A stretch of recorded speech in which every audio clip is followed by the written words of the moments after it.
Let us talk of act governing custom. ठीक है, custom अगर हमें सीखना है, कस्टम ड्यूटीज हमें सीखना है, तो हमें किन कानून को जानने की आवश्यकता है? You need to know customs act 1962, custom tariff act 1975। क्या क्या जानना होगा आपको? Customs act 1962।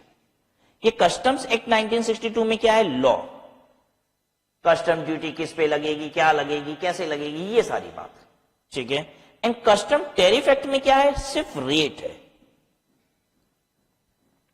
What you will find in custom tariff act? You will find rate in custom tariff act. तो याद कीजिए मेरे साथ साथ customs act 1962 and customs tariff act 1975। Custom tariff act 1975 provides following. Custom tariff act 1975 में दो schedules हैं। ठीक है, first schedule and second schedule. First schedule में क्या है? Goods liable for import duty. First schedule में उन आइटम्स की लिस्ट है जिसपे इंपोर्ट ड्यूटी लगती है। ठीक है, साथ ही साथ सिर्फ लिस्ट ऑफ आइटम्स ही नहीं है, उसका रेट वगैरह सब कुछ दिया होगा वहां पे। ठीक है, तो goods liable for import duty. What is the second schedule? Second schedule is goods liable for export duty. और आपको तो पता ही है कि एक्सपोर्ट ड्यूटी तो क्या है, बहुत लिमिटेड आइटम्स पे ही लगती है। तो ये बेसिकली कंपैरेटिवली एक छोटा शेड्यूल है, second schedule. First schedule items which are liable for import duty and second schedule items which are liable for export duty.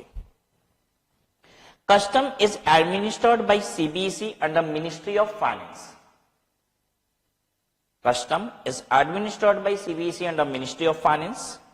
इस बात को समझ लीजिए। How does Government of India work? GOI, Government of India। हमारी government of India work करती है through various ministries. Basically समझ लीजिए, अगर हम ऑर्गेनाइजेशनल लैंग्वेज में बात करें तो ये जो डिफरेंट मिनिस्ट्रीज होती है, डिफरेंट ऑर्गेनाइजेशंस हो गई, ये डिफरेंट ग्रुप्स हो गए। ठीक है, गवर्नमेंट ऑफ इंडिया हमारी डिफरेंट मिनिस्ट्रीज के थ्रू ऑपरेट करती है, जैसे कि defence ministry,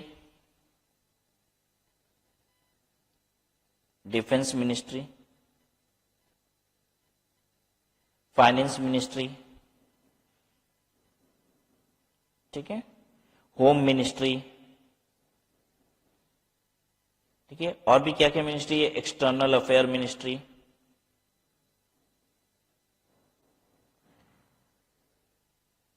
and so on. ठीक है, there are several other ministries. आपको क्या लगता है, आप अंदाज लगा सकते हैं कि हम लोग कौन सी मिनिस्ट्री की बात कर रहे होंगे? We are talking of taxes, हम लोग टैक्सेस की बात कर रहे हैं, तो कौन सी मिनिस्ट्री की बात कर रहे होंगे? We are talking of finance ministry. ठीक है, तो government of India through various ministries operate करती है। अब फाइनेंस मिनिस्ट्री की पर्टिकुलरली बात करते हैं हम लोग, क्योंकि हम लोग को यहीं पे फोकस करना है। फाइनेंस मिनिस्ट्री की दो विंग होती है। एक होता है डिपार्टमेंट ऑफ रेवेन्यू और दूसरा होता है department of expenditure. Finance ministry की दो विंग है, एक है डिपार्टमेंट ऑफ रेवेन्यू, दूसरा है डिपार्टमेंट ऑफ एक्सपेंडिचर। एक का काम सिर्फ ये सोचना है कि पैसा कैसे लाया जाए, क्या टैक्सेस लगाया जाए, कैसे किया जाए। ठीक है, ये पूरी प्लानिंग कौन कर रहा है? Department of revenue. ठीक है, और दूसरा डिपार्टमेंट है डिपार्टमेंट ऑफ एक्सपेंडिचर। उसका काम सिर्फ ये है कि भारत सरकार के पास जो पैसे उसको खर्च कैसे किया जाए। ठीक है, स्कूल बनवा दिए जाए, अस्पताल बनवा दिए जाए, रोड बनवा दिए जाए, रेलवे स्टेशन बनवा दिया जाए, मेट्रो लाया जाए, क्या किया जाए, कैसे खर्च किया जाए। ठीक है, देश की तरक्की के लिए पैसे को किस प्रकार खर्च किया जाए, सिर्फ यही सोचना है। मतलब ऐसे समझ लीजिए कि दो डिपार्टमेंट है फाइनेंस मिनिस्ट्री की। एक बस सोच रहा है दिन रात पैसे कहां से लाना है, और दूसरा डिपार्टमेंट क्या सोचता है? पैसा कहां खर्च कर देना है। ठीक है, अगर आप आम जीवन से इसे जोड़ना चाहो तो ऐसे समझ लो, डिपार्टमेंट ऑफ रेवेन्यू का मतलब है हस्बैंड, पति है, दिन भर ये सोच रहा है पैसे कहां से कमाया जाए। और ये डिपार्टमेंट ऑफ एक्सपेंडिचर क्या है? ये बीवी है। ठीक है, ये सोचिए पैसे कहां उड़ाए जाए। तो बिल्कुल इसी तरीके से ये दो department, department of revenue and department of expenditure. अब डिपार्टमेंट ऑफ रेवेन्यू फर्दर इसके दो विंग्स हैं, एक है सीबीडीटी और दूसरा है CBC. CBDT stands for central board of direct taxes, ठीक है, and CBC stands for central board of excise and customs. Central board of direct taxes, इसका काम क्या है? डायरेक्ट टैक्सेस पे फोकस करता है। There is only one direct taxes and that is income tax. यानी ये जो डिपार्टमेंट है ये सिर्फ किस पे फोकस करता है? इनकम टैक्स पे। ठीक है, सीबीसी ये किस पे फोकस करता है? इनडायरेक्ट टैक्सेस पे। ये डायरेक्ट टैक्सेस पे फोकस करता है और ये किस पे फोकस करता है? इनडायरेक्ट टैक्स पे। अब बहुत सारे बच्चों को अजीब लग रहा होगा सुनने में, central board of excise and custom. Sir excise duty तो अब रही नहीं गई, अब तो जीएसटी आ गया हमारे देश में। ठीक है, तो ध्यान दीजिएगा, प्रपोज कर दिया गया है सीबीईसी का नया नाम पता है क्या होगा? सीबीआईसी। सीबीईसी नाम हट जाएगा और इसका नाम हो जाएगा CBIC, central board of indirect taxes and customs. Central board of indirect taxes and custom, ये नाम प्रपोज हो चुका है लेकिन अभी तक ये नाम नोटिफाई नहीं किया गया है। ठीक है, हालांकि जो बच्चे हमारी वीडियो क्लास में बैठे हुए हैं, वीडियो क्लास कर रहे हैं, देख रहे हैं, शायद हो सकता है कुछ समय बाद ये नाम सीबीईसी, सिंस अभी तो क्या है, नाम तो प्रपोज कर ही दिया गया है कि दिस वे सीबीआईसी। ठीक है, अब सीबीईसी नहीं रहेगा क्योंकि एक्साइज ड्यूटी रही ही नहीं, लेकिन सिंस ये नाम अभी तक गवर्नमेंट ने क्या नहीं किया, नोटिफाई नहीं किया है, तो आज भी हम कौन सा वर्ड यूज करेंगे? CBEC. May be in future ऐसा हो सकता है कि इसका नाम क्या हो चुका हो? सीबीआईसी। ठीक है, central board of indirect taxes and custom. तो मोर और लेस इससे कोई फर्क नहीं पड़ेगा। ठीक है, जितनी बातें हम बता रहे हैं वो आप ध्यान से सुनिए। तो फ्यूचर में इसका नाम क्या हो जाने वाला है? सीबीआईसी हो जाएगा। इसका नाम हो चुका होगा central board of indirect taxes and custom. नाम आज भी प्रपोज्ड है लेकिन अभी तक नोटिफाई नहीं हुआ है। इसका काम क्या है? इनडायरेक्ट टैक्सेस को देखना। ठीक है, जीएसटी है, कस्टम्स है, ये सब देखने का काम किसका है? सीबीसी का। तो यही बात अभी हम आपको सिखा रहे थे कि custom is administered by CBC who is under ministry of finance. Right, ministry of finance के अंदर क्या था? हमने बताया डिपार्टमेंट ऑफ रेवेन्यू, उसके अंदर है सीबीसी और वो ख्याल किसका रख रहा है? कस्टम्स का। क्लियर इतनी बात? चलिए आइए अब हम लोग देखते हैं कुछ definitions which has been given under the customs act.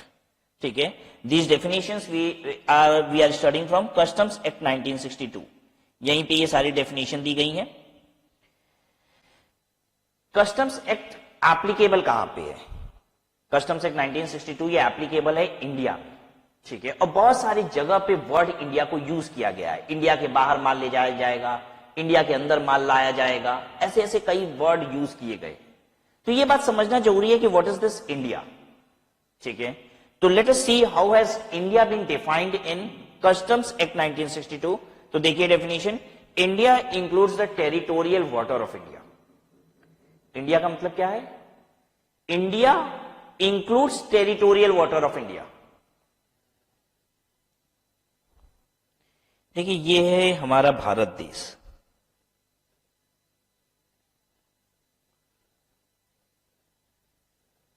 अब ऊपर का हमने नहीं ड्रॉ किया क्योंकि ऊपर का बनाना भी थोड़ा सा कॉम्प्लिकेटेड भी है। ठीक है, तो हम ये इतना ही छोड़ दे रहे हैं, नीचे का ही बना दे रहे हैं और फर्क भी नहीं पड़ता, ऊपर बनाने की जरूरत नहीं है क्योंकि ऊपर जितना भारत है हमारा उसके आसपास बस लैंड मास है। वाटर, पानी कहां है? नीचे ही है। ठीक है, तो हमको तो पानी वाली बात करनी है बस आपसे। यहां पे पानी है। ठीक है, ये रहा पानी।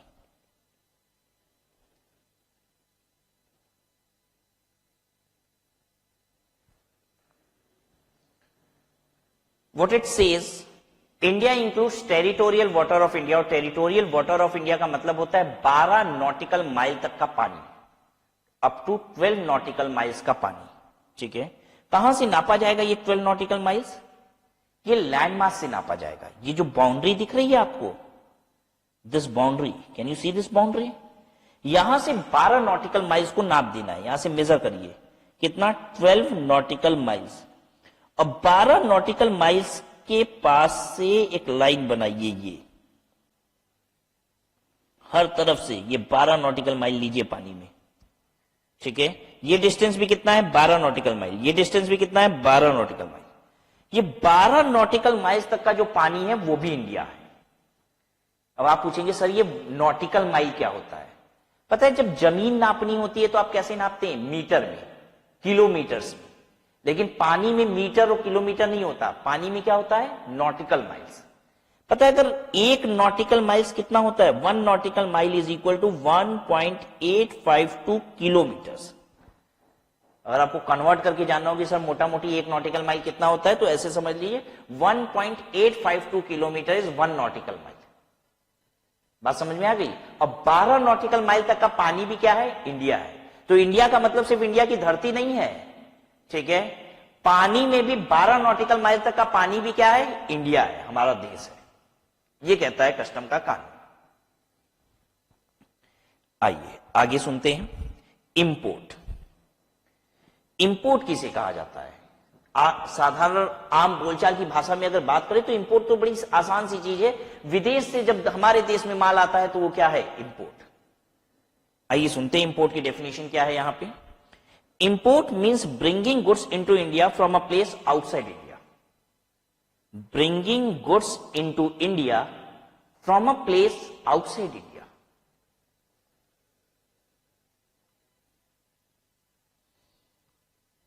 अब यहां पे एक वर्ड है आउटसाइड इंडिया।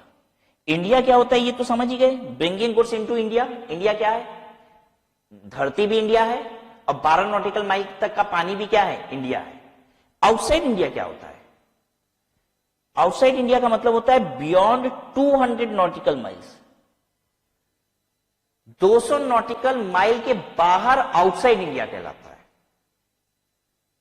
सुनिए, ये देखिए, ये हमने ड्रॉ किया, ये देखिए,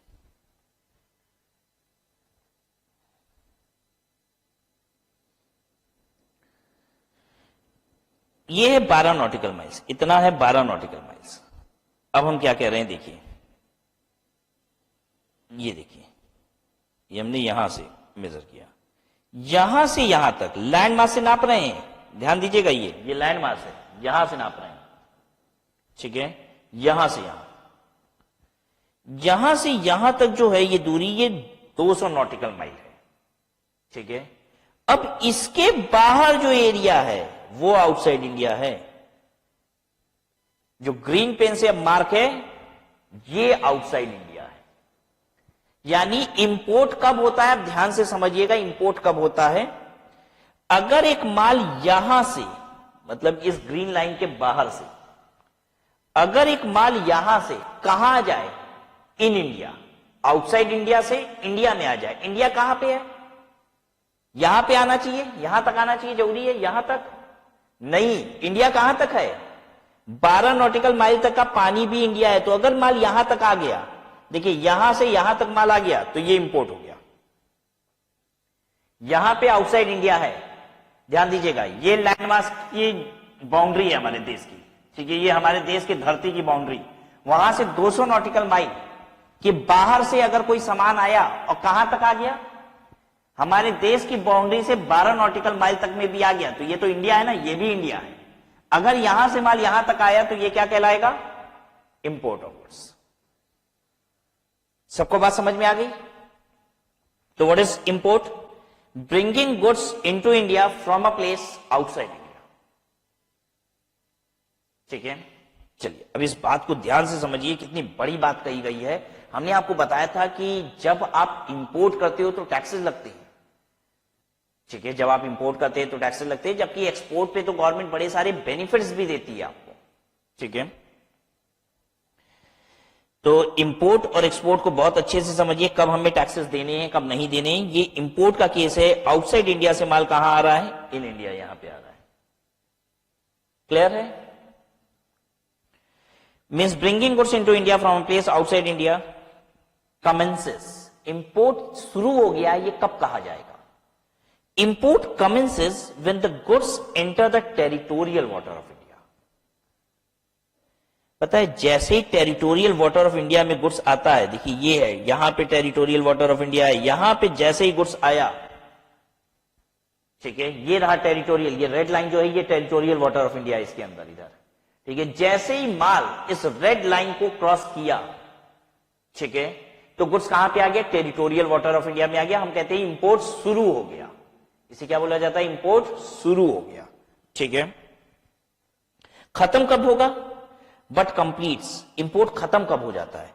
only when the goods become part of mass of goods within the country. कह रहा है जब वो हमारे देश में बाकी सामानों के साथ आके मिल जाता है तो वो क्या बन जाता है? इंपोर्ट कंप्लीट हो जाता है। अब देखिए क्या होगा, गुड्स अभी जैसे ही टेरिटोरियल वाटर ऑफ इंडिया में एंटर किया, हम कहते हैं इंपोर्ट शुरू हो गया। ऐसे समझिए, देखिए एक जहाज है, बेसिकली माल कैसे आ रहा है? ये तो एक जहाज पे आ रहा है माल। ठीक है, अब जैसे ही ये जहाज यहां तक पहुंचती है, यहां पहुंचेगी, ठीक है, हम क्या बोलेंगे? इंपोर्ट शुरू हो गया। ठीक है, अभी माल यहां तक पहुंची है तो उसके बाद अब यहां भी पहुंचेगी, लैंड मास वाली बाउंड्री तक। ठीक है, यहां पहुंचेगी, फिर कस्टम पोर्ट पे हम टैक्सेस वगैरह देंगे, फिर अपना माल छुड़ा के ले जाएंगे, और जब वो माल छुड़ा के हम ले जाएंगे जैसे ही बाहर कस्टम पोर्ट से, तो हमारे देश के बाकी विभिन्न मालों में वो आके मिल जाएगा, और तब हम कहते हैं कि इंपोर्ट कंप्लीट हो गया। ठीक है, तो एक बार आपसे फिर से जाने की इंपोर्ट क्या चीज होती है। इंपोर्ट का मतलब होता है bringing goods from outside India to a place in India. Bringing goods in India from a place outside India. Outside India का मतलब बियॉन्ड 200 नॉटिकल माइल से आना चाहिए माल। ठीक है बात। अब दूसरी बात कि इंपोर्ट शुरू कब होता है? इंपोर्ट शुरू उस दिन होता है जिस दिन हमारा माल टेरिटोरियल वाटर ऑफ इंडिया में एंटर कर जाता है। कंप्लीट कब हो जाता है? कंप्लीट तब होता है जब हम कस्टम पोर्ट से उसको छुड़ा लेते हैं। ठीक है, यहां पे वर्ड यूज करता है कि कंप्लीट तब होता है जब goods become mass of goods within the country. और goods mass of goods within the country तब बनेगा, मतलब दूसरे मालों में जाके तभी मिल जाएगा जब कस्टम पोर्ट से बाहर हो गया है। ठीक है, तो आप ऐसे कहिए इंपोर्ट शुरू कब हुआ? जब टेरिटोरियल वाटर ऑफ इंडिया में माल आया। कंप्लीट कब हुआ? जब कस्टम पोर्ट से माल छुड़ा लिया गया। ठीक है, हमारी लैंग्वेज में आप बोल सकते हैं कब कंप्लीट होता है इंपोर्ट? जब कस्टम पोर्ट से माल छुड़ा लिया गया। Imported goods. Imported goods means any goods brought into India from a place outside India but does not include goods which have been cleared for home consumption. ध्यान दीजिएगा, goods को imported goods तभी तक कहा जाता है जब तक वो माल कस्टम पोर्ट पे होता है। एक बार आपने ड्यूटी पे करके उस माल को बाहर कर लिया तो अब वो इंपोर्टेड गुड्स नहीं कहलाता। बेसिकली होता तो ये है, कॉमन बोलचाल की भाषा में हम क्या करते हैं, जैसे मान लीजिए हम विदेश से कार लेके आए हैं, तब तो कार जब तक है तब तक हम क्या बोलते हैं? इंपोर्टेड कार है। मान लीजिए ये पेन हम विदेश से लेके आए हैं तो पता हम क्या बोलते हैं? इसको इंपोर्टेड पेन है। ठीक है, लेकिन अगर कस्टम की भाषा में बात किया जाए तो इंपोर्टेड पेन हम इसको नहीं बोलेंगे, भले ही ये विदेश से आया है। पता है ये इंपोर्टेड गुड्स कब तक कहलाता है? जब तक ये कस्टम पोर्ट पे होता है, और जिस दिन इसका टैक्स जमा करके हम कस्टम पोर्ट से इस माल को छुड़ा लेते हैं तो अब ये इंपोर्टेड गुड्स नहीं है। इंपोर्टेड गुड्स कब तक है? जब तक कि ये कस्टम पोर्ट पे है। ठीक है, तो कहता है but does not include goods which have been cleared for home consumption. वो गुड्स जिसको होम कंजप्शन के लिए, होम कंजप्शन का मतलब है छुड़ा लेना माल को। ठीक है, अब वो गुड्स जिसको आपने छुड़ा लिया है कंजप्शन के लिए, वो माल कहता है कि इंपोर्टेड गुड्स नहीं है। Goods are imported goods only till the time it is in the custody of custom officer. जब तक वो कस्टम ऑफिसर की कस्टडी में होता है, यानी कस्टम पोर्ट पे होता है। ठीक है, अभी आपने टैक्सेस पे नहीं किया है तभी तो कस्टम ऑफिसर के पास है वो माल। ठीक है, तो कहता है जब तक कस्टम ऑफिसर के पास माल है तभी तक के लिए वो क्या है? इंपोर्टेड गुड्स है। Now the definition of export. Export means taking out of India to a place outside India. Taking out of India to a place outside India. देखिए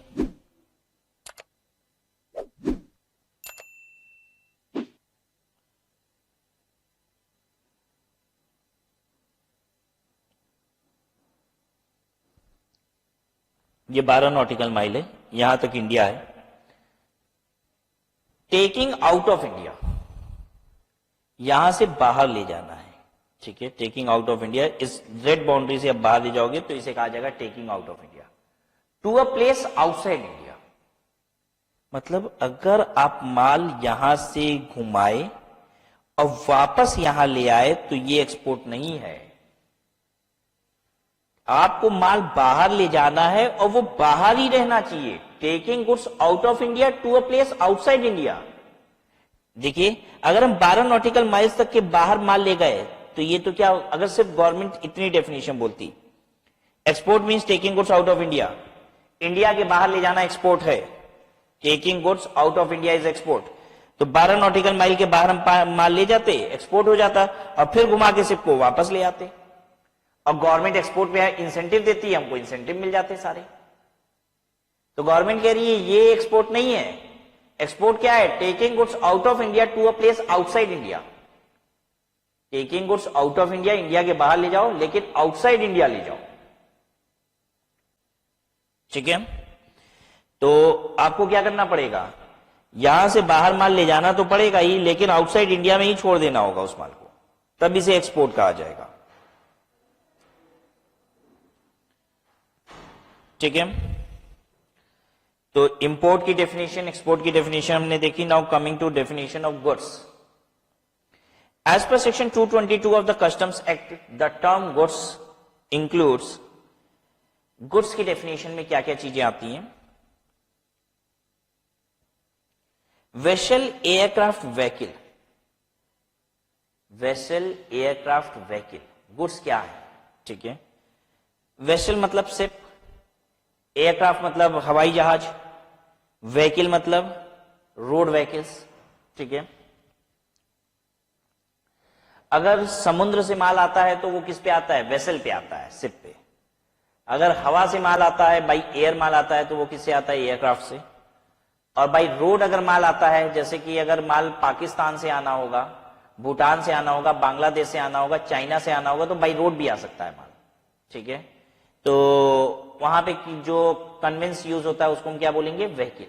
ठीक है, तो ये वेसल, एयरक्राफ्ट और व्हीकल, ये भी क्या गुड्स हैं? Yes, these are also goods. अगर ये इंडिया में आ गए तो इनका भी इंपोर्ट कहलाएगा और इस पे भी कस्टम ड्यूटी लगेगी।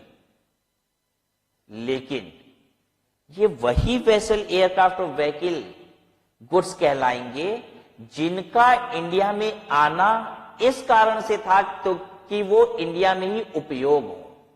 अगर वो सिर्फ एक कन्वेंस की तरह इंडिया में आए हैं, ठीक है, माल पहुंचाने के लिए और वापस चले जाएंगे, तो ध्यान दीजिएगा अब वो गुड्स नहीं है। ठीक है, तो वेसल, एयरक्राफ्ट, व्हीकल, इनके लिए कुछ बातें यहां पे लिखी हुई है। The vessel enters the territorial water merely as conveyance. अगर वो कन्वेंस की तरह इंडिया में आया है as a carrier of goods, goods को कैरी करने के लिए, then it cannot be said to be vessel was imported. तो आप ये नहीं कह सकते कि वेसल इंपोर्ट हुआ था। ठीक है, तो इंपोर्ट क्या हुआ था? जो वेसल में गुड्स था वो इंपोर्ट हुआ था, वेसल इंपोर्ट नहीं हुआ था। अगर वेसल सिर्फ कैरियर की तरह आया है, ट्रांसपोर्ट करने के लिए गुड्स को आया है, तो वेसल का इंपोर्ट नहीं हुआ है। ठीक है, वो भी आउटसाइड इंडिया से इन इंडिया आया है, लेकिन वो इंपोर्ट नहीं हुआ है। क्यों? क्योंकि वो गुड्स ही नहीं है। ठीक है, क्योंकि इंपोर्ट किसका होता है? Import of goods, export of goods बोलते हैं ना, वो गुड्स ही नहीं है। वो गुड्स कहला सकता है क्या? हाँ, कहला सकता है। अगर वो इंडिया में आया है, वो इंडिया में ही रह जाएगा, वो इंडिया में ही यूज होगा, तो फिर वो इंपोर्ट है। अगर कोई हवाई जहाज विदेश से आई और अब वो इंडिया में हवाई जहाज रहेगी, इंडिया में यूज होगा उसका, तो इंपोर्ट किया गया है हवाई जहाज। स्टोर्स, स्टोर्स क्या होता है? Fuel, spheres, accessories.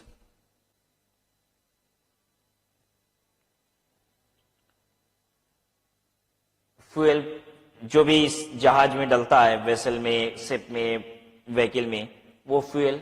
ठीक है, जैसे कि एयरक्राफ्ट में एटीएफ डलता है, एविएशन टरबाइन फ्यूल। जैसे रोड व्हीकल्स होंगी तो उसमें पेट्रोल डीजल डल रहा होगा, वैसे ही शिप में जो भी फ्यूल डलता है वो फ्यूल। स्पेयर्स, स्पेयर का मतलब क्या होता है? कुछ व्हीकल का पार्ट्स वगैरह। ठीक है, एसेसरीज अगेन व्हीकल के कुछ पार्ट्स वगैरह। ठीक है, तो जब विदेश से शिप आती है ना, तो उस पर फ्यूल भी पड़ा रहता है, कई टैंकर फ्यूल भी रखते हैं। ठीक है, कि जैसे ही खाली हो जाएगा तो फ्यूल भर देंगे शिप में। ठीक है, कुछ उसके एसेसरीज और पार्ट भी होते हैं शिप के, कि शिप का ये पार्ट खराब हो गया, ये एसेसरीज खराब हो गई तो हम बदल देंगे। ठीक है, तो जब शिप विदेश से इंडिया में आई तो उस पे माल तो कुछ आया ही है, साथ में वो शिप भी आई है और शिप का फ्यूल और एसेसरीज भी आया है। तो क्या वो फ्यूल और एसेसरीज गुड्स हैं? Are those fuel and accessories goods? No, they are not goods if it is to be used on that ship, if it is to be used on that ship। लेकिन अगर हम उसको India में use करने वाले हैं, ठीक है, उस माल को उतार लेंगे और इंडिया में यूज करने वाले, तब वो गुड्स है। ठीक है, ध्यान दीजिएगा, रिपीट करते हैं ये बात। मान लीजिए जहाज जो है, जो बेसिकली शिप है, वो इंडिया में आ जाती है, ठीक है, इंडिया के अंदर आ जाती है, 12 नॉटिकल माइल्स के पानी के अंदर आ चुकी है, ठीक है, तो वो अब इंडिया में है। ठीक है, अब यहां पे हम लोग क्या कर रहे हैं, यूज कर रहे हैं फ्यूल को या एसेसरीज को यहां पे यूज कर रहे हैं, तो कंजप्शन इन इंडिया भी हो गया।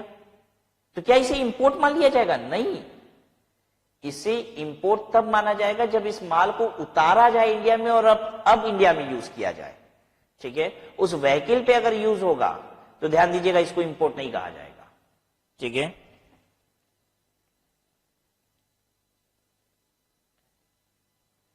इसको लिख देते हैं exempt if used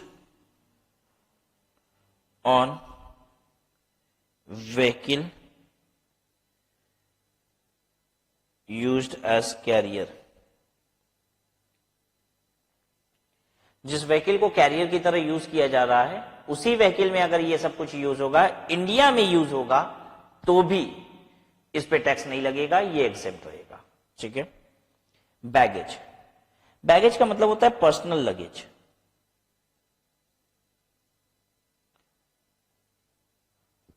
what is this personal luggage?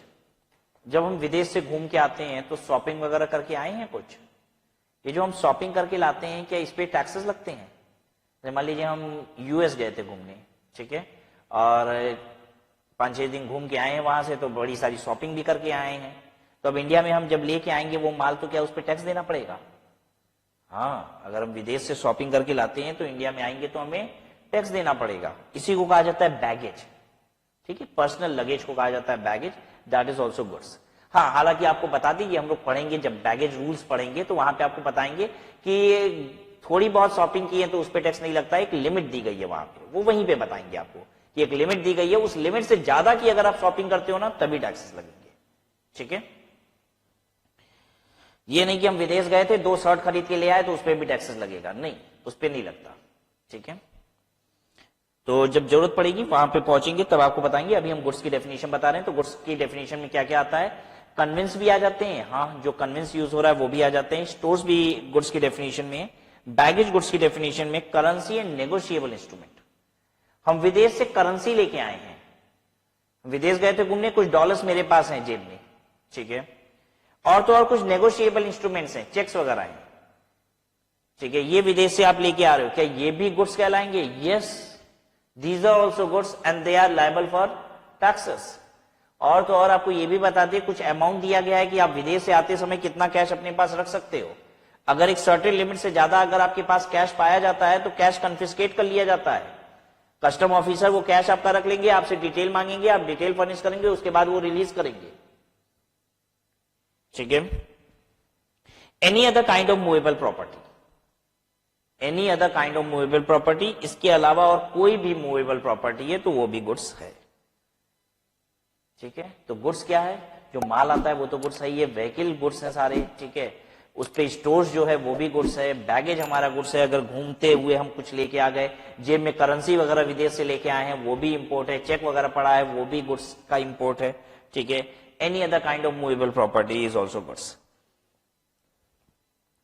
The reason being that if the vessel enters the territorial water for the purpose of unloading the cargo, then the import is of cargo and not of the vessel। हाँ, ये बात का ध्यान रखिएगा, अगर vessel India में इसलिए enter की है ताकि कार्गो को अनलोड करना है, कार्गो का मतलब गुड्स, ठीक है, कार्गो को अनलोड करना है, गुड्स को अनलोड करना है और फिर वापस चले जाना है, तो इंपोर्ट कार्गो का हुआ है ना कि वेसल का हुआ है। ठीक है, लेकिन वेसल आई है इंडिया में ही अब रह जाएगी तो वेसल का भी इंपोर्ट हो गया है। ठीक है, यहां तक कोई दिक्कत?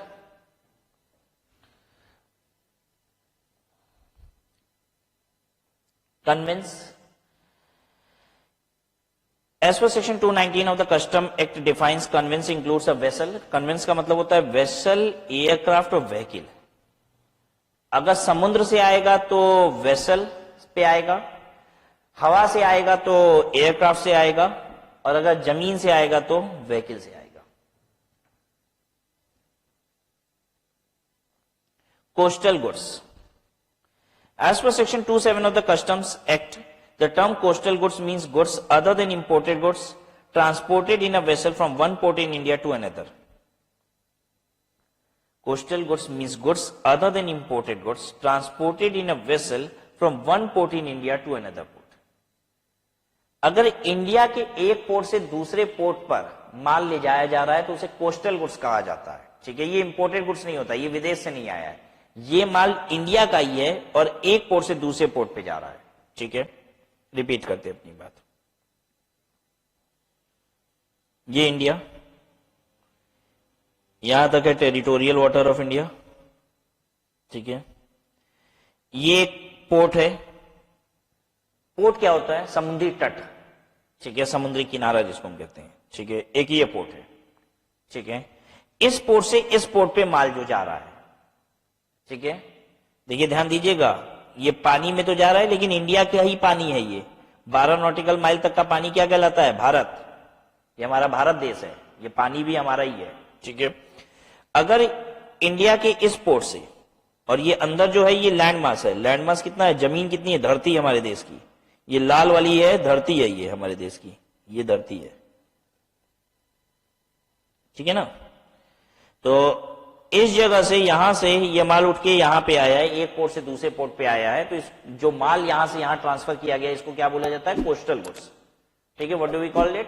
Coastal goods. लेकिन ये इंपोर्टेड गुड्स नहीं हो सकता। मतलब जैसे कि विदेश से ये माल यहां पे आया पहले, ठीक है, और फिर आप यहां से उठा के यहां माल ले आए दूसरे पोर्ट पे, तो क्या कह रहा है? ये कोस्टल गुड्स है? नहीं, ये कोस्टल गुड्स नहीं है, ये वाला नहीं है coastal goods.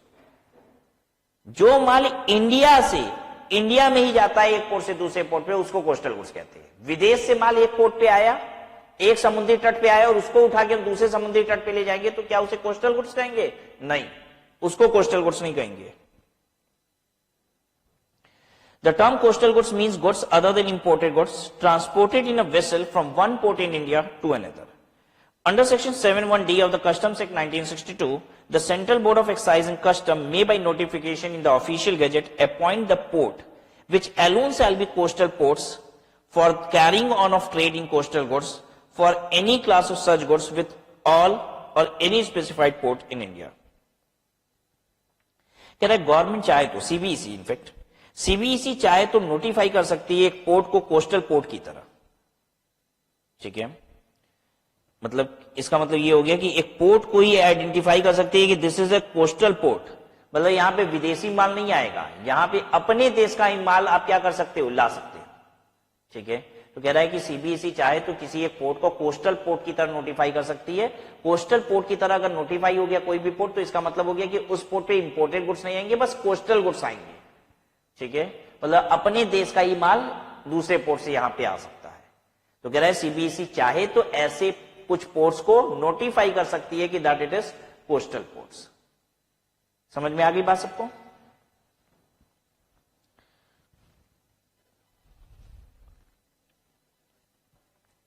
Custom area.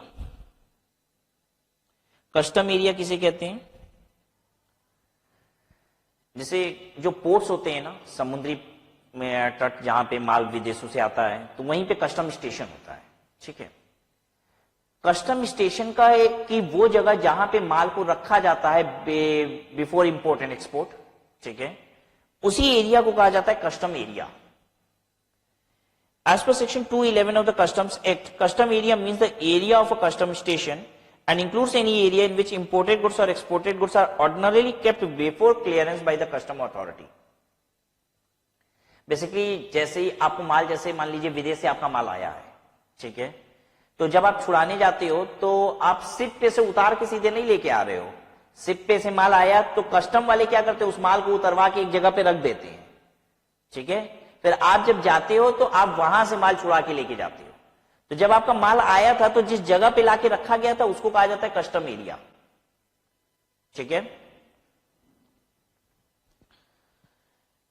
Custom station. As per section 213 of the Customs Act, station means any custom port, custom airport और land custom station. Custom station किसको कहा जाता है? अगर समुद्री तट पे है तो उसको कस्टम पोर्ट को कहा जाता है. हवा से माल आते हैं तो वो सब कस्टम एयरपोर्ट पे आते हैं, तो कस्टम एयरपोर्ट को कहा जाता है कस्टम स्टेशन. और लैंड कस्टम स्टेशन होते हैं. तो बेसिकली कस्टम स्टेशन का मतलब कस्टम एयरपोर्ट हो सकता है, लैंड कस्टम स्टेशन हो सकता है और कस्टम्स पोर्ट हो सकते हैं. ठीक है, उन्हीं को कस्टम स्टेशन कहा जाता है. और कस्टम स्टेशन में जिस जगह पे माल रखा जाता है बिफोर इंपोर्ट और एक्सपोर्ट, तो उसको कहा जाता है custom area. Dutiable goods. As per section 214 of the Customs Act, the term is defined to mean any goods which are chargeable to duty and on which duty has not been paid. वो goods जिस पे duty लगनी है, ठीक है, is chargeable to duty and on which duty has not been paid. जिस पे duty लगती है लेकिन ड्यूटी पे नहीं किया गया उसे कहा जाता है dutiable goods. It means to say that the name of the product और goods should find a mention in the custom tariff act. Custom tariff act में क्या है? शेड्यूल, 2 शेड्यूल है. पहला शेड्यूल है जिसमें किन इंपोर्ट्स पे टैक्सेस लगते हैं वो आइटम्स लिखे हुए हैं, और जिन एक्सपोर्टेड आइटम्स पे टैक्सेस लगते हैं उनका नाम शेड्यूल 2 में है. ठीक है, तो कहता है कि कस्टम टैरिफ एक्ट में तो पक्का उसका नाम होगा. क्यों? क्योंकि इस पे ड्यूटी लग रही है. ठीक है, तो ये तो एक क्लैरिफिकेशन हो गई बेसिकली कि ये, बट वेरी ऑब्वियस सी बात है कि उसका नाम कस्टम टैरिफ एक्ट में भी जरूर होगा उस गुड्स का. ठीक है, तो ड्यूटीएबल गुड्स वो गुड्स होते हैं जिनका कस्टम टैरिफ एक्ट में नाम है. ठीक है, तभी तो उस पे टैक्स लग रहा है. ठीक है, और उस पे टैक्स अभी पे नहीं हुआ है, क्योंकि वंस उस पे टैक्स पे हो गया तो फिर वो ड्यूटीएबल गुड्स नहीं कहलाएंगे. ड्यूटीएबल गुड्स का मतलब होता है उस पे ड्यूटी देनी है. ठीक है, person in charge. Person in charge. Person in charge का मतलब होता है, एकदम आम बोलचाल की भाषा में बात करें तो driver of the vehicle. Vehicle का जो चालक है, जो व्हीकल को, गाड़ी को चला रहा है, उसको कहा जाता है पर्सन इन चार्ज. ठीक है, जैसे वेसल के केस में, वेसल मतलब शिप के केस में मास्टर, हम पता है क्या बोलते हैं उसको, जो शिप चलाता है उसको बोलते हैं मास्टर ऑफ द शिप. ठीक है, उसी को कहा जाता है पर्सन इन चार्ज. वही है पर्सन इन चार्ज. शॉर्ट में हम इसको हमेशा पीआईसी बोलेंगे, याद रखिएगा, पीआईसी. ठीक है, आप कैसे याद रखेंगे? ड्राइवर ऑफ द व्हीकल, जो गाड़ी चलाता है उसको पर्सन इन चार्ज कहते हैं. ठीक है, अब एयरक्राफ्ट में, ठीक है, एयरक्राफ्ट में जो एयरक्राफ्ट चलाता है उसको हम बोलते हैं पायलट. बोलते हैं ना हम बोलचाल की भाषा में पायलट. वो पायलट ही क्या है? Person in charge. ठीक है, तो चाहे तो कह लीजिए कमांडर भी कहते हैं और पायलट इन चार्ज कहते हैं. इसी को कहते हैं पर्सन इन चार्ज. ट्रेन कौन चलाता है? ट्रेन जो चलाता है उसको हम कंडक्टर या गार्ड बोलते हैं. ठीक है, वही है पर्सन इन चार्ज. ठीक है, व्हीकल, व्हीकल का मतलब हो गया ट्रक वगैरह, उसको जो चलाता है हम उसको बोलते हैं ड्राइवर. वही है पर्सन इन चार्ज. वही है पर्सन इन चार्ज. ठीक है, अब बाकी गाड़ियों के रिस्पेक्ट में बचा ही नहीं वैसे तो कुछ. अगर बाकी कोई इसी और साधन से भी माल आ रहा है तो जो उसको चला रहा होगा उसको हम क्या बोलेंगे? Person in charge. ठीक है, तो ये तो साधारण डेफिनेशंस थी. अब देखिए एक टेक्निकल डेफिनेशन भी आपके सामने आ गई है. इंपोर्ट जर्नल मैनिफेस्ट क्या होता है? आईजीएम. शॉर्ट में हम बोलते हैं इसको आईजीएम, इंपोर्ट जर्नल मैनिफेस्ट. आइए समझाते हैं आपको.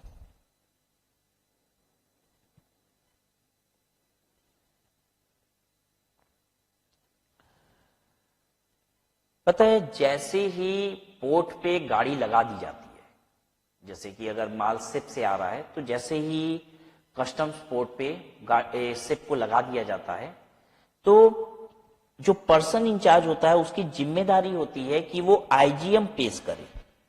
आईजीएम पेश करे, ये क्या है? एक डॉक्यूमेंट है. ये पेश करे किसको? कस्टम ऑफिसर को. देखिए ऐसे समझिए, आईजीएम ये एक कागज का टुकड़ा है. ठीक है, पर्सन इंचार्ज जैसे ही अपनी गाड़ी लगाएगा, ठीक है, जैसे ही कस्टम स्टेशन पे आएगा तुरंत पकड़ाएगा एक कागज. ठीक है, किसको पकड़ाएगा? किसको पकड़ाएगा? कस्टम ऑफिसर को. और कस्टम ऑफिसर को क्या बोला जाता है हम आपको बता दें, कस्टम्स एक्ट में जो लिखा हुआ है वो लिखा हुआ है प्रॉपर ऑफिसर, तो हर जगह आपको यही देखने को मिलेगा, प्रॉपर ऑफिसर। ठीक है, कस्टम ऑफिसर को वो क्या पकड़ाएगा, आईजीएम पकड़ाएगा। आईजीएम में क्या लिखा होता है, आईजीएम में लिखा होता है जितने भी गुड्स इस शिप पे, जो पर्सन इंचार्ज शिप लेके आया है, इस शिप पे जितने भी माल लोडेड है उसकी डिटेल होती है। तो आईजीएम में क्या होता है, detail of all goods loaded. ठीक है, तो ऑल गुड्स लोडेड में क्या क्या डिटेल होगा, इसमें कुछ माल ऐसा होता है जिसको अनलोड करना है, गुड्स टू बी अनलोडेड। ठीक है, इसमें कुछ माल ऐसा है जो प्राइवेट प्रॉपर्टी है, किसकी, पर्सन इंचार्ज की। ठीक है, पर्सन इंचार्ज अपना टिफिन भी तो लाया होगा, कुछ खाने पीने का सामान लाया होगा। ठीक है, उसका अपना कपड़ा लत्ता भी होगा, शिप पे वो भी तो होगा, जो शिप चला के आ रहा है, 50 दिन हो गया समुद्र में चलाते चलाते शिप लेके आया है, पहुंचा है, तो उसका अपना पर्सनल सामान भी तो बहुत कुछ होगा। ठीक है, शिप से रिलेटेड भी सामान होगा, क्या वो भी लिखेगा आईजीएम में वो? हाँ, शिप पे जितना भी सामान है, चाहे वो शिप से माल उतारना है या फिर नहीं उतारना, उसका अपना पर्सनल माल है, सारे की डिटेल देनी होगी आईजीएम में।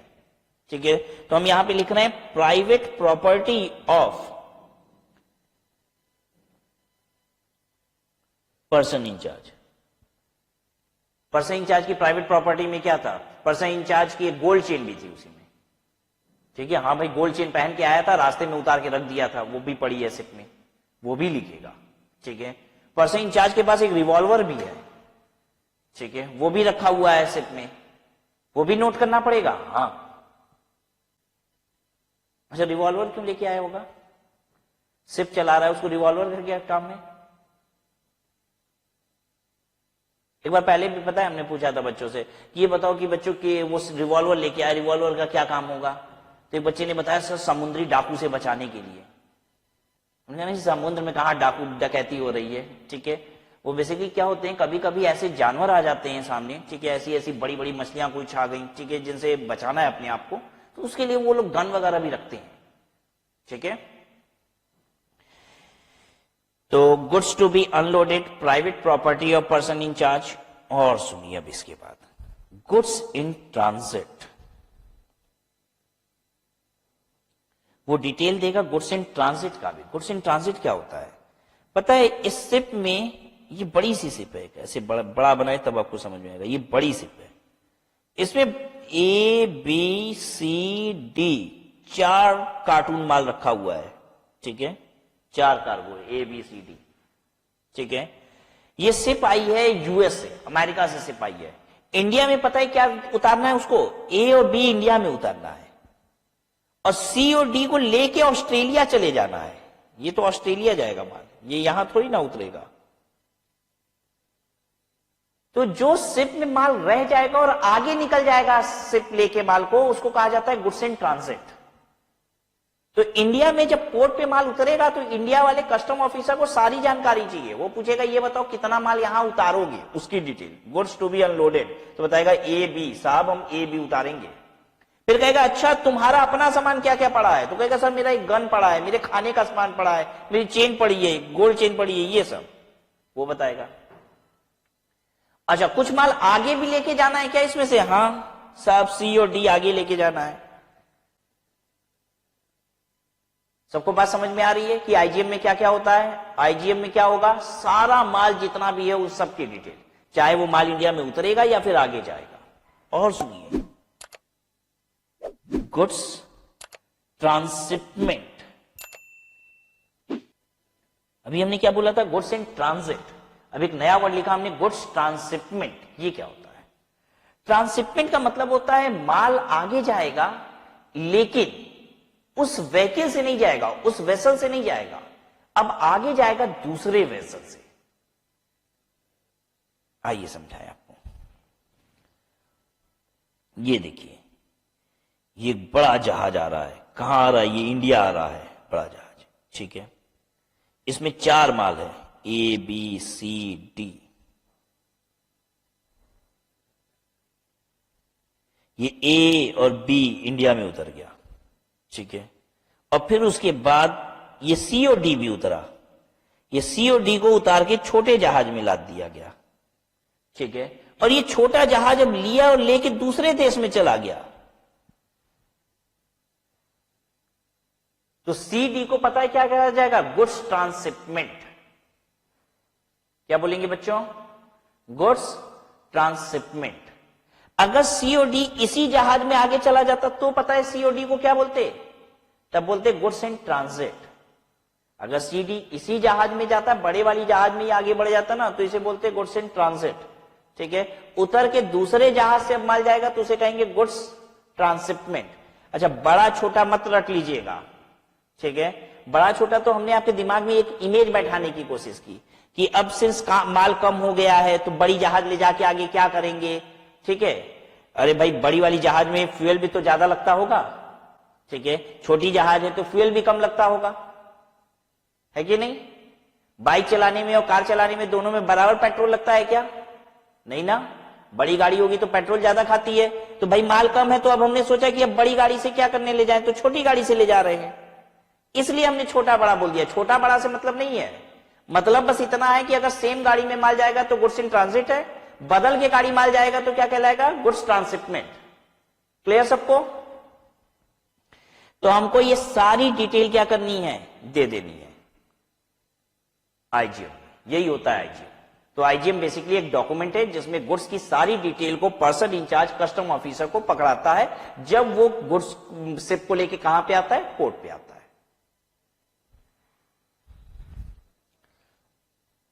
Import General Manifest IGM. IGM is a document to be filed in prescribed form with the customs by the carrier of the goods, that is the steamer agent or airlines. This document indicates the details of all the goods to be transshipped, private property of the crew, arms and ammunitions, gold and silver should also be cleared separately, irrespective of whether for landing, for transshipment, or for being carried at same bottom cargo. The IGM has to be filed within 24 hours after arrival. सारी बात हो गया।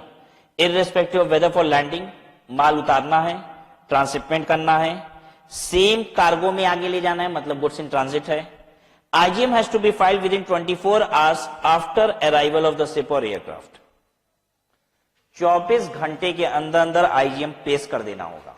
ठीक है, जैसे ही ship aircraft आ गई है 24 घंटे के अंदर आईजीएम देना होगा आपको। However, in the case of vessel, that is ship, the manifest may be delivered even before the arrival of the vessel. और ध्यान से सुनिएगा इस बात को। कह रहे in case of vessel, ship के केस में, ठीक है, ये जो मैनिफेस्ट होता है, आईजीएम होता है, ये वेसल के अराइवल से पहले भी पर्सन इंचार्ज दे सकता है।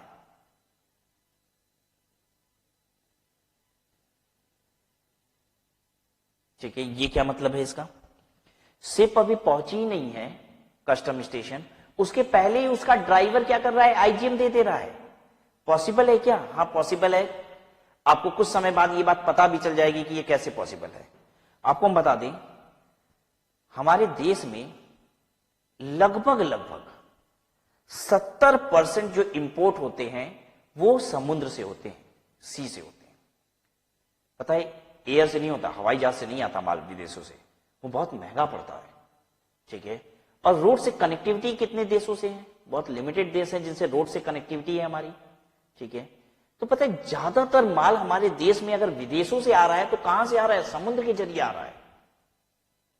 हमारे देश में जो समुद्र के जरिए माल बाहर से आ रहा है, हमारे जो पोर्ट्स होते हैं वो इतनी बिजी हैं कि समुद्र के किनारे पे लाके जहाजों को एक एक महीने तक वेट करना पड़ता है। आपकी ये हालत है हमारे देश में कि अगर आपको बताते हैं, देखिए ये हमारे देश की बाउंड्री है। ठीक है, यहां पे हमारा कस्टम पोर्ट है। ठीक है, इस कस्टम पोर्ट पे पहले ही से बहुत सारी जहाज लगी हुई है, माल उतार रही है अपना। बहुत बिजी रहते हैं ये पोर्ट्स, खाली नहीं रहते। कितनी शिप होती हैं यहां आके लगा के पानी में ही खड़ी है बेचारी, यहां पे जगह ही नहीं है कि आके लगा के यहां पे माल उतारें। महीने महीने भर तक की वेटिंग चल रही है कि महीने भर बाद तुम्हारा नंबर आएगा, आके लगाना पोर्ट पे। ऐसे ऐसे पोर्ट भी हैं। ठीक है, सभी पोर्ट का हाल ऐसा नहीं है, लेकिन कुछ पोर्ट बहुत बिजी भी है। एक पोर्ट है, आपको बताते हैं, JNPT, Jawaharlal Nehru port trust. इसमें तो महीने महीने भर की वेटिंग लग जाती है, इतना पोर्ट बिजी है हमारा। ठीक है, अब होता क्या है कि ऐसे केस में यहां पे जो पर्सन इंचार्ज होता है ना, देखिए इस शिप का जो चालक है, पर्सन इंचार्ज ड्राइवर, वो क्या करता है, इसी शिप में से कूद जाता है। ठीक है, अब पानी में ही बेसिकली, अब यहां जमीन के किनारे का पानी है ना, तो अब ये पानी का लेवल बहुत ज्यादा नहीं होता। ठीक है, बहुत डूबेगा तो यहां तक डूबेगा। ठीक है, पानी में कूद जाता है और छपाक छपाक छपाक छपाक, या फिर एक बोट मंगवा लेता है, छोटी बोट मंगवा लेगा और इसमें बैठ के, दिख रहा है बहुत छोटी है ना। ठीक है, लीजिए थोड़ी बड़ी कर दिया हमने, ये रही छोटी वाली बोट। ठीक है, जो इसका ड्राइवर था बड़ी वाली शिप का, वो क्या करता है, छोटी वाली बोट में बैठ जाएगा या फिर खुद ही पानी में कूद जाएगा और चलते चलते चलते चलते पहुंच जाएगा कस्टम पोर्ट तक, और यहां पे आके IGM पेश कर देगा, साहब ये माल लेके शिप में आए हैं। शिप आई है क्या? नहीं, शिप अभी आई नहीं है। हैव यू अंडरस्टूड कि क्या कहना चाह रहा था, कि कभी कभी ऐसा भी होता है, IGM शिप आने के 24 घंटे में तो देना ही पड़ेगा। अगर शिप यहां पहुंच गई पोर्ट पे तो 24 घंटे के अंदर IGM पेश करना पड़ेगा, लेकिन अगर नहीं पहुंची है शिप तो भी क्या IGM पेश कर सकते हो? हां, कर सकते हो। ठीक है, और शिप पहुंची ही नहीं फिर भी IGM क्यों पेश कर रही है, हमने आपको समझाया कि इसलिए करते हैं क्योंकि अभी बड़ी लंबी वेटिंग चल रही है, शिप को ला ही नहीं पाएंगे पोर्ट पे, तो वो कूद काट के क्या करता है, खुद ही चला आता है दौड़ते भागते और IGM पेश कर देता है, साहब ये माल लेके हम शिप में आए हैं, ताकि कम से कम वो सब प्रतिक्रिया तो खाली रहे, कि कम से कम जैसे ही क्या होगा, जगह खाली होगी, खट से शिप लगा देगा, फिर नहीं तो पता चला IGM पेश करने में ही समय निकल गया। फिर समझ में आ रही है बात सबको? This is known as prior entry import general manifest. अगर आपकी शिप आने से पहले आपने IGM दे दिया तो इसे कहा जाता है प्रायर एंट्री IGM, और शिप आ गई उसके बाद आपने IGM दिया तो उसे क्या कहा जाता है? IGM। शिप आ जाएगी फिर IGM देंगे तो क्या कहा जाता है? IGM। ठीक है, कहां पे आती है हम आपको बताएं, उसको कहा जाता है बर्थिंग प्लेस। शिप को लगाना कहां पे होता है? देखिए एक जगह होती है जहां पे लाके शिप को रोकना होता है, जैसे ये मान लीजिए ये कस्टम पोर्ट है ना, तो यहीं से थोड़ा सा पहले एक जगह होती है, इसी को कहा जाता है बर्थिंग प्लेस। यहीं पे लाके शिप को रोका जाता है। ठीक है, तो लेकिन बर्थिंग प्लेस पे तो पहले ही बहुत सारी शिप खड़ी रहती है, तो इसलिए कभी कभी बर्थिंग प्लेस तक लाने की जगह नहीं होती, तो सब दूर में ही शिप को खड़ी कर देते हैं, उतर के आते हैं और क्या करते हैं? IGM पेश कर देते हैं। तो बर्थिंग प्लेस पे लगाने से पहले अगर IGM पेश किया गया, ऐसे याद कीजिए, बर्थिंग प्लेस पे शिप को लगाने से पहले अगर IGM पेश किया गया तो उसे क्या बोला जाएगा? Prior entry IGM। अब बर्थिंग प्लेस पे लगा के शिप को IGM पेश किया गया तो क्या बोला जाएगा? IGM। The system enables the importer to file bill of entry and get them assessed and pay duty so that the goods can be taken delivery soon after the unloading.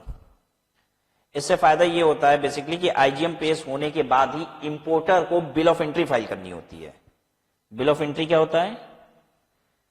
Bill of entry एक document होता है, ठीक है, जिसमें bill of entry ऐसा होता है कुछ। Bill of entry is basically a form, आप कह लीजिए। तो ये bill of entry is a form, इसमें लिखा होता है item, assessable value, rate of duty, duty. आप ऐसे लिखते हो, आपने क्या मंगाया है? एक्स आइटम मंगाया है जिसकी वैल्यू कितनी है? 1 लाख रुपया है। रेट ऑफ ड्यूटी इसका 20% है, इसलिए ड्यूटी कितनी बनेगी? 20,000 रुपया। कौन भरेगा? ये importer. Bill of entry importer को भरना है, जिसको टैक्सेस जमा करना है ना, वही ये फॉर्म भरता है, बताता है कि ये आइटम इस वैल्यू का, जिसका रेट भी इतना है, इंपोर्ट ड्यूटी का रेट भी वो खुद ही भरेगा, उसको सारी जानकारी होनी चाहिए इंपोर्टर को। ठीक है, तो जैसे ही माल आ जाता है, ठीक है, बेसिकली IGM पेश हो चुका है। IGM अगर पेश हो चुका है तो उसके बाद बिल ऑफ एंट्री इंपोर्टर लेके आ सकता है। बिल ऑफ एंट्री इंपोर्टर भरेगा, ठीक है, जिसमें वो बताएगा कि इतना टैक्सेस हमारा बनता है। मतलब कस्टम ऑफिसर, ऐसे समझ लीजिए कि कस्टम ऑफिसर आपको नहीं बताएगा कि इतना टैक्स जमा करो और माल ले जाओ। अगर मेरा माल आया है ना, तो हमको खुद बताना होगा कि मेरा इतना टैक्स बनता है, और कस्टम ऑफिसर बस इसको चेक करता है, इस फॉर्म को, कहेगा बिल ऑफ एंट्री भर के लाओ, हम भर के लाएंगे, ले जाएंगे, कहेंगे देखिए इतना होता है साहब, वो बस इस पे एक ठप्पा मारेगा, साइन करेगा, अब फिर हम क्या करते हैं, इस बिल ऑफ एंट्री को लेके चले जाते हैं बैंक में और जाते हैं 20,000 रुपया वहां जमा करते हैं, उसकी हमको रसीद मिलती है, ला के कस्टम ऑफिसर को दिखाते हैं, देखो मैंने जमा कर दिया, अब अपना माल लेके हम चले जाते हैं छुड़ा के। ये तरीका होता है, ठीक है। तो बेसिकली आईजीएम जल्दी क्यों पेश कर दे रहा है परसेंटेज चार्ज, पता है, ताकि इंपोर्टर भी अपना काम नक्की कर ले, वो भी धड़ाक से आएगा, बिल ऑफ एंट्री वगैरह साइन वाइन करा के उसको क्या करेगा, टैक्स जमा करके एकदम रेडी रहेगा। जैसे ही मौका मिला, सिप आई, माल उतरा, खटाक से लेके इंपोर्टर चला जाएगा, कागजी कार्रवाई पहले से करके बैठे हुए हैं, ठीक है। तो आईजीएम के बाद ही बिल ऑफ एंट्री पॉसिबल है। आईजीएम कौन पेश करता है, person incharge. Bill of entry कौन पेश करता है, इंपोर्टर। आईजीएम कौन प्रेजेंट करता है, पर्सन इंचार्ज जो शिप चला रहा है। और जो इंपोर्टर है इंडिया में, जिसने माल मंगाया है, वो क्या पेश करता है, बिल ऑफ एंट्री। वो कस्टम ऑफिसर को बिल ऑफ एंट्री दिखाता है, साहब ये माल आया है, इतना रुपया टैक्स बनता है, साहब इस पे क्या करते हैं, ठप्पा लगाते हैं, साइन मारते हैं और पकड़ा देते हैं। फिर इंपोर्टर क्या करता है, बैंक जाता है और जितना ड्यूटी होता है वो जमा करता है। तो बैंक वाले उसको रसीद देते हैं जमा की, वो लेके आता है, दिखाता है कस्टम ऑफिसर को, ये देखिए मैंने इतना टैक्स जमा कर दिया। कस्टम ऑफिसर कहता है लीजिए अपना माल और चलते बनिए। सबको बात समझ में आई। इस बिल ऑफ एंट्री का पूरा नाम सीखते हैं, थोड़ा सा ज्यादा सीखना शुरू करते हैं, ठीक है। इस बिल ऑफ एंट्री को क्या बोलते हैं बच्चों, आपको बताते हैं। इस बिल ऑफ एंट्री को बोलते हैं, बिल ऑफ एंट्री हम शॉर्ट में लिख रहे हैं, फुल लिखना चाहिए हमें। इसे बोला जाता है bill of entry for home consumption, ठीक है बच्चों। क्या बोलते हैं इसको, bill of entry for home consumption. मैंने बिल ऑफ एंट्री फाइल की है ताकि हम इसको घर ले जा सकें, ठीक है। क्या होता है, फॉर्म होता है जिसमें आपको बताना होता है आपने क्या माल मंगाया है, जिसकी वैल्यू कितनी है और इस पर ड्यूटी कितनी लगेगी, ठीक है।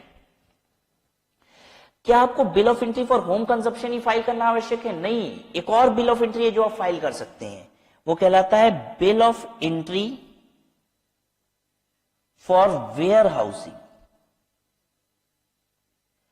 बच्चों हमको माल तो छुड़ाना पड़ेगा वहां से, हम माल छुड़ा के या तो अपने पास घर ले आए या तो उनके वेयर हाउस में, कस्टम के पास अपना वेयर हाउस भी है, ठीक है, हम वहां से माल छुड़ा के वेयर हाउस में डलवा दें।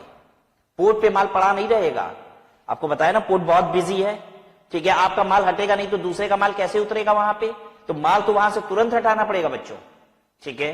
अगर आप कहते हो सर मेरे अपने गोदाम में भी जगह नहीं है, कहां माल ले जाएंगे हम, तो भैया कस्टम पोर्ट से तो हटाना पड़ेगा क्योंकि दूसरों का माल उतरना है वहां पे, वहां से माल हटाइए और कस्टम के वेयर हाउस में डलवा दीजिए। कस्टम का भी अपना गोडाउन होता है, ठीक है, वो लोग गोडाउन के चार्जेस लेते हैं और आप उनके गोडाउन में माल रखवा सकते हैं अगर आपको बाद में ले जाना है। तो आपको अगर तुरंत माल छुड़वा के ले जाना है तो आप फाइल करते हो bill of entry for home consumption. अगर आपको माल तुरंत नहीं छुड़वाना है तो चिंता मत कीजिए, क्या कीजिए, बिल ऑफ एंट्री फाइल कीजिए फॉर वेयर हाउसिंग। तो आप वहां पे कस्टम ऑफिसर से माल लेंगे और ले जाके कस्टम के ही वेयर हाउस में डाल देंगे, अपने घर ले जाने की जरूरत नहीं है।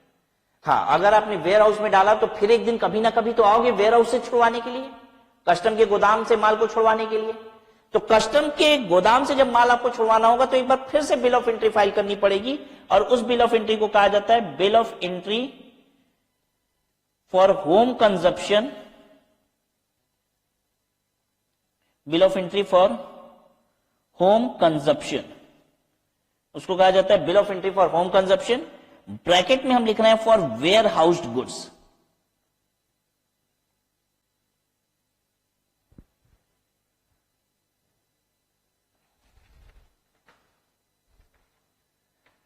ठीक है, अब ध्यान दीजिएगा, इसको भी कहते हैं bill of entry for home consumption, इसको भी कहते हैं bill of entry for home consumption. पहचानेंगे कैसे, कौन सी फाइल करनी है, तो ध्यान दीजिए बच्चों, एक बहुत जरूरी बात कह रहे हैं।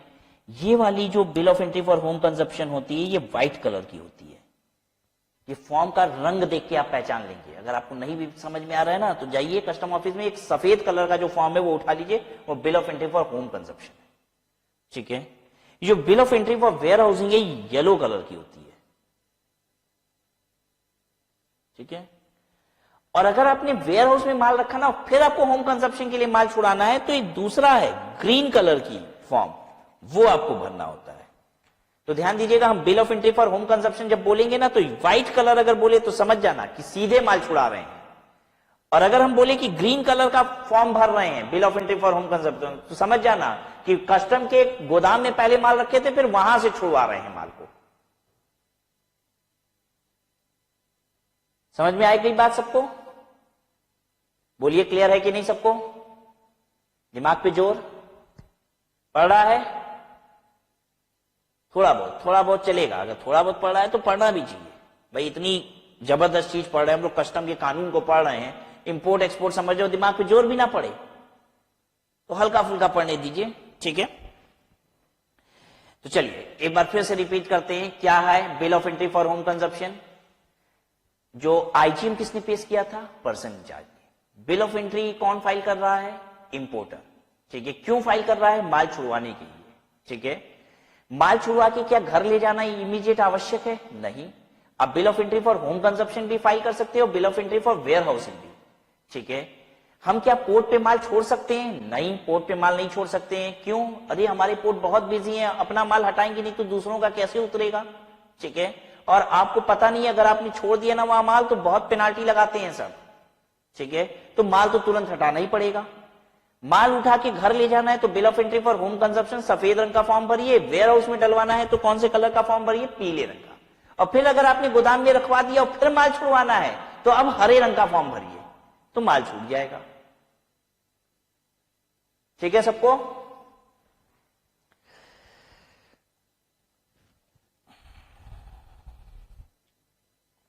अब अगला टॉपिक देखिए, taxable event. What is taxable event?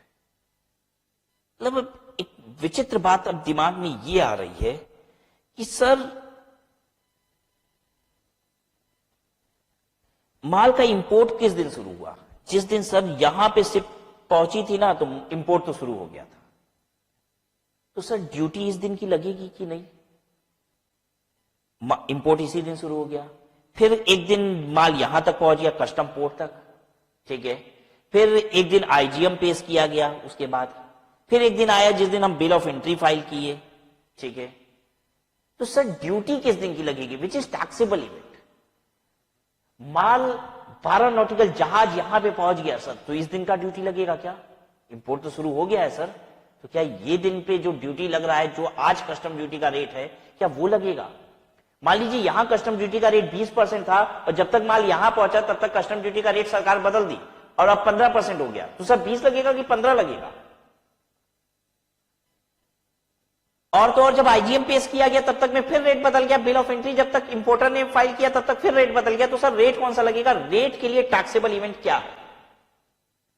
तो एक बहुत ही सुंदर चार्ट आपके लिए बनाने जा रहे हैं, इस बात को रट लीजिए तो आपका क्वेश्चन, प्रैक्टिकल क्वेश्चन कभी गलत नहीं होगा, क्योंकि आपको कस्टम से कस्टम ड्यूटी कैलकुलेट करने के लिए आएगी और आपके लिए बहुत इंपॉर्टेंट यह है कि which is the taxable event, rate कौन से दिन का लगाएं। आइए नोट कराते हैं।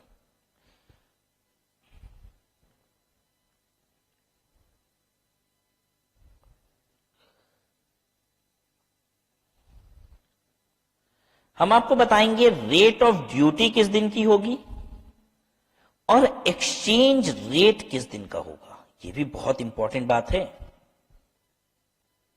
मतलब जैसे माल तो आया है, पता है कितने रुपए का? $1,00,000 का। अब एक बात बताइए, हम भारत में जो टैक्स जमा करते हैं वो डॉलर में करेंगे कि रुपए में करेंगे? रुपए में करेंगे, ठीक है। तो $1,00,000 का अगर 20% रेट है तो $1,00,000 का 20%, $20,000 मेरा टैक्स नहीं बनेगा। पहले डॉलर को इंडियन करेंसी में कन्वर्ट करना पड़ेगा, उसके बाद उस पर रेट लगाना पड़ेगा। और ये बात समझ में क्या बोल रहे हैं कि अगर आप $1,00,000 का माल मंगाए हो विदेश से तो डॉलर पे थोड़ी ना हम कंप्यूट करेंगे ड्यूटी, हम तो उस डॉलर को पहले इंडियन रुपये बनाएंगे, फिर उस पर रेट लगाएंगे और फिर जो ड्यूटी आएगी वो टैक्स पे करेंगे। तो दो चीजें बहुत इंपॉर्टेंट होती है इंपोर्ट के समय, एक तो एक्सचेंज रेट कौन से दिन का लगेगा और दूसरा रेट ऑफ ड्यूटी कौन सा लगेगा, ठीक है। एक्सचेंज रेट देने वाले दो लोग होते हैं, एक आरबीआई देती है एक्सचेंज रेट और एक सीबीईसी भी देती है। यहां पे जो एक्सचेंज रेट यूज होगा वो सीबीईसी वाला होगा। हालांकि आरबीआई का जो एक्सचेंज रेट आता है वो रेगुलरली आता है, सीबीईसी का एक्सचेंज रेट पीरियोडिकली आता है, मतलब रोज रोज नहीं आता है, पीरियड बाय पीरियड आता रहता है, ठीक है, तो जो उस समय चल रहा होगा वो एप्लीकेबल हो जाएगा। किस दिन का एप्लीकेबल होगा यही समझाने जा रहे हैं। अगर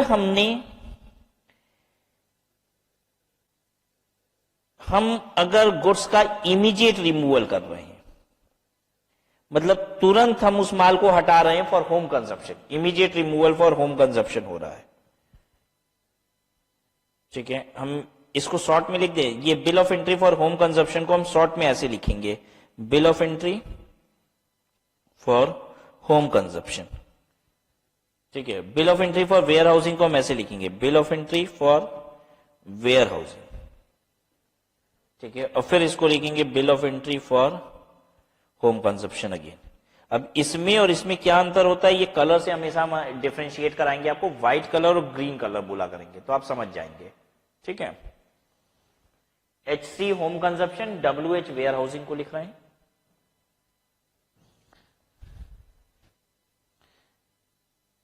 अगर आप इमीडिएटली गुड्स को रिमूव कर रहे हैं फॉर होम कंजप्शन, तो रेट ऑफ ड्यूटी किस दिन की लगेगी, bill of entry for home consumption और entry inward permission, whichever is later।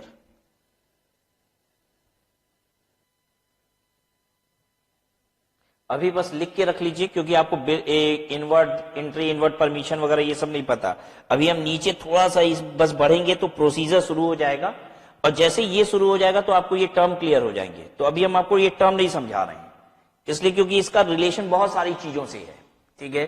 तो unless we understand this terms properly, I am not going into detail of this. Rate of duty किस दिन की लगेगी, जिस दिन bill of entry for home consumption file किया गया है या फिर एंट्री इनवर्ड परमिशन मिली है, दोनों में से जो लेटर है, ठीक है। एक्सचेंज रेट किस दिन का, bill of entry for home consumption वाले दिन का। ये कौन से होम कंजप्शन की बात कर रहे हैं हम लोग, व्हाइट कलर वाले की बात कर रहे हैं, व्हाइट कलर, ठीक है भाई। इमीडिएट रिमूवल कर रहे हैं ना, तो व्हाइट कलर वाला ही तो बिल ऑफ एंट्री लगा होगा।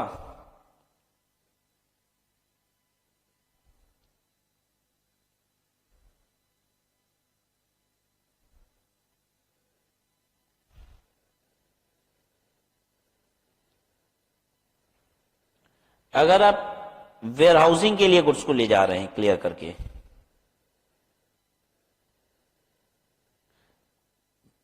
तो ऐसे में bill of entry for home consumption वाले दिन का रेट लगेगा। कौन से bill of entry for home consumption वाले की बात कर रहे हैं, ग्रीन कलर वाले। अगर आप गुड्स वेयर हाउस में डलवाएंगे तो फिर जब वेयर हाउस से जिस दिन छुड़वाएंगे तो उस दिन आप bill of entry for home consumption फिर से फाइल करेंगे ग्रीन कलर वाली, उस दिन जो रेट चल रहा होगा वो वाला रेट लगेगा, ठीक है।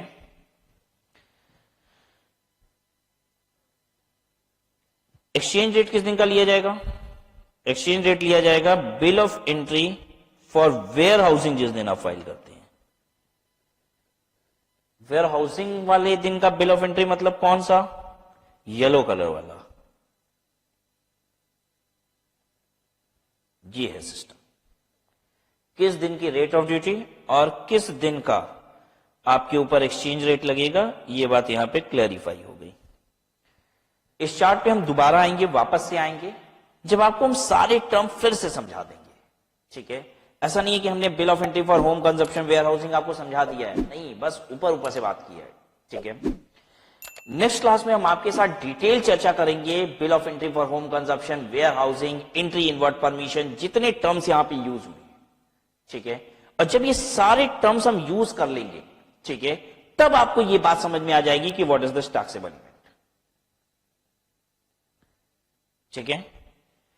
तो टैक्सेबल इवेंट एक बार बस पढ़ देते हैं। Taxable event is the time eight which goods reach the custom barrier, that is the custom port, custom airport, land custom station, bill of entry for home consumption is filed, ठीक है। यहां तो बहुत सिंपल तरीके से लिख दिया गया है, लेकिन जब हम डिटेल्ड एनालिसिस करते हैं तो वी फाइंड दिस थिंग कि bill of entry for home consumption का मतलब कौन से होम कंजप्शन वाली बिल ऑफ एंट्री है, ठीक है।